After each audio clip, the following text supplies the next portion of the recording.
के कई राज्यों में कोरोना महामारी के फिर से तेजी से पैर पसारने से चिंतित प्रधानमंत्री नरेंद्र मोदी की मुख्यमंत्रियों के साथ आज एक अहम बैठक हो रही है। इस बैठक में गृह मंत्री अमित शाह के साथ कोरोना से सबसे ज्यादा प्रभावित 8 राज्यों के मुख्यमंत्री मौजूद हैं। ये बैठक वीडियो कॉन्फ्रेंसिंग के जरिए हो रही है। इस बैठक में दिल्ली के मुख्यमंत्री अरविंद केजरीवाल, बंगाल के मुख्यमंत्री ममता बनर्जी, महाराष्ट्र के सीएम उद्धव ठाकरे और यूपी के सीएम योगी आदित्यनाथ समेत अन्य राज्यों के सीएम हिस्सा ले रहे हैं।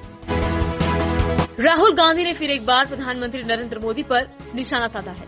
उन्होंने एक ट्वीट में पीएम से देश को कुछ सवालों के जवाब देने को कहा था।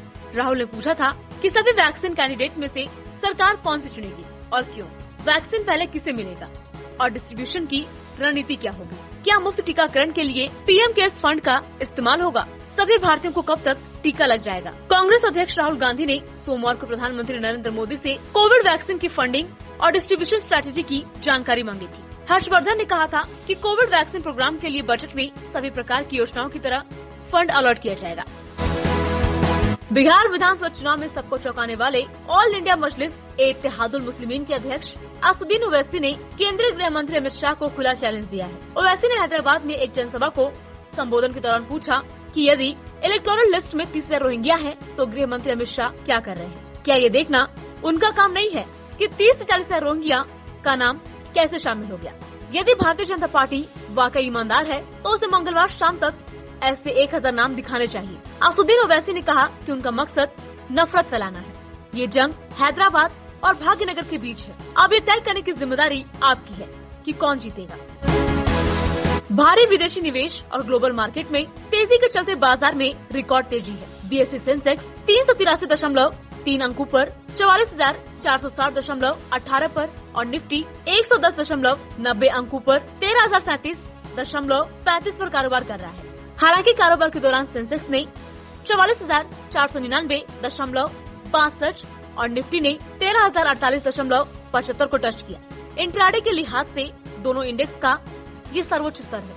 इससे पहले 23 नवंबर को सेंसेक्स ने 44,271 को और निफ्टी ने 18 नवंबर को 12,948.85 के स्तर को टच किया था।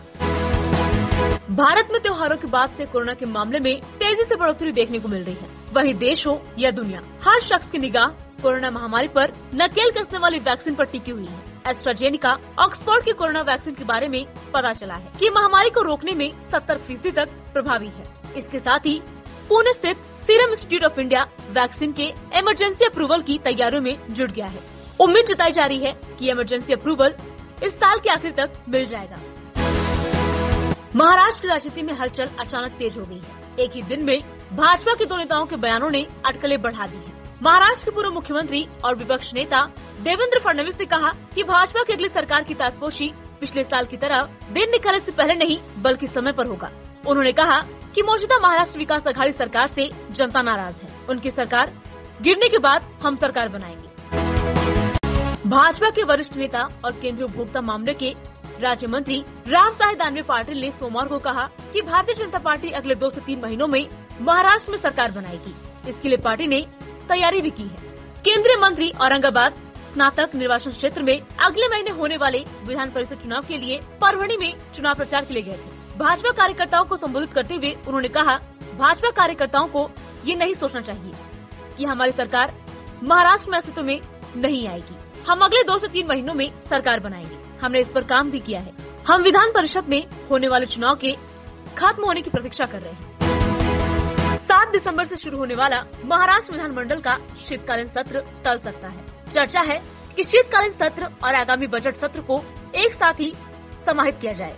हालांकि इस संबंध में 2 दिसंबर को विधानमंडल दोनों सदनों की कामकाज समिति की बैठक में निर्णय लिया जाएगा। विधानमंडल सूत्रों के अनुसार कोरोना के मरीजों की बढ़ती संख्या को देखते हुए शीतकालीन सत्र स्थगित किया जाए और अगले साल फरवरी-मार्च होने वाले बजट सत्र में समाहित कर दिया जाए।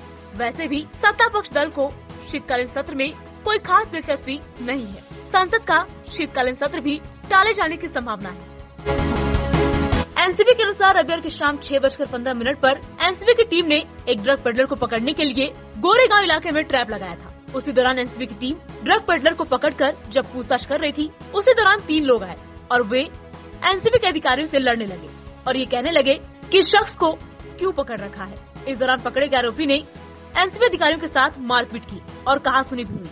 घटना के बाद गोरेगांव पुलिस इनके खिलाफ सेक्शन 353 के तहत मामला दर्ज कर तीनों आरोपियों को गिरफ्तार कर लिया। प्रवर्तन निदेशालय यानी कि ईडी विभाग द्वारा धन शोधन मामले में शिवसेना विधायक प्रताप सरनाईक के थाने के घर और ऑफिस पर छापेमारी की है। बताया जा रहा है कि ईडी ने प्रताप सरनाईक के घर और ऑफिस समेत मुंबई और ठाणे के 10 ठिकानों पर तलाशी कर रही है। हालांकि ईडी ने अभी तक इस बात की जानकारी नहीं दी है कि ये छापेमारी किस मामले में की जा रही है। बता दें कि प्रताप सरनाईक ठाणे में ओबला मछीवाड़ा विधानसभा क्षेत्र से विधायक है। वो शिवसेना के महाराष्ट्र प्रवक्ता और मीरा भयंदर क्षेत्र के लिए संचार नेता भी है।